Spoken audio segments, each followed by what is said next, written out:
তো হ্যালো বন্ধুরা, সবাইকে গুড মর্নিং। সবাই কেমন আছো? আশা করি সবাই ভালো আছো। আমিও খুব ভালো আছি। তো আজকে তোমাদের সাথে একটা রেসিপি শেয়ার করছি, যেটা খুব সহজেই বানানো যায় এবং ছোট থেকে বড় সবাইকারই খেতে খুব ভালো লাগবে।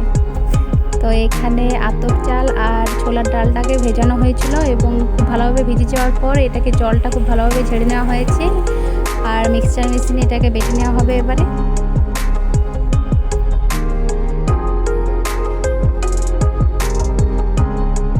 তোমরা দেখতে পাচ্ছ খুব ভালোভাবে বেটে নেওয়া হয়েছে। এবার এটার সাথে কিছু মশলা মিক্স করা হবে।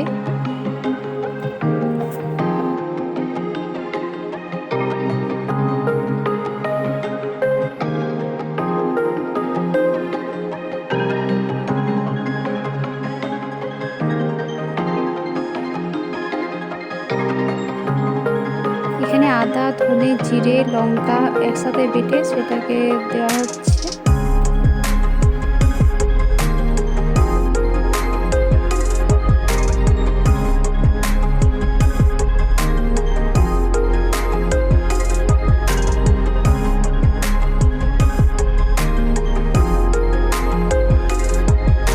মতো লবণ দেওয়া হচ্ছে।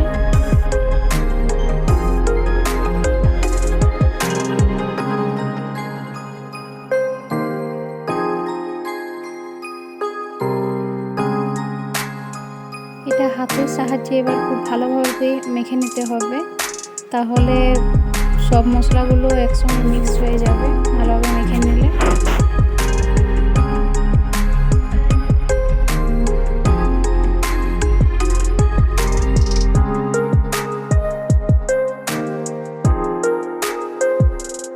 এটা হাতে করে খুব ভালোভাবে মিশিয়ে নেওয়ার পর কিছুক্ষণের জন্য এটাকে এরকমই রেখে দিতে হবে।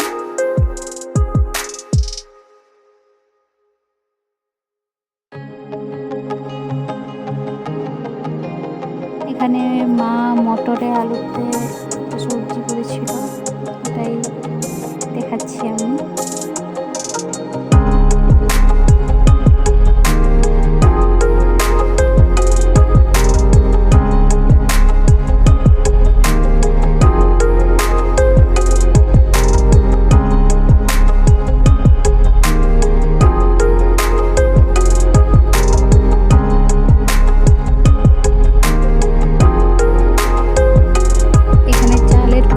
রেডি হয়ে গেছে। পায়েসটা আগেই করা হয়ে গেছিল, চালের পায়েস খুব সুন্দর হয়েছিল।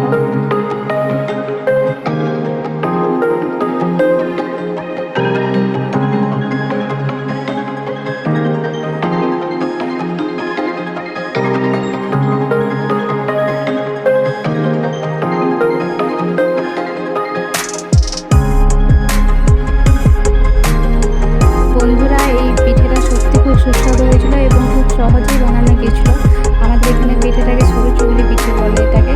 তো তোমাদের এই পিঠেটা কী নাম এটাকে আমি ঠিক জানি না, তোমরা অবশ্যই জানো।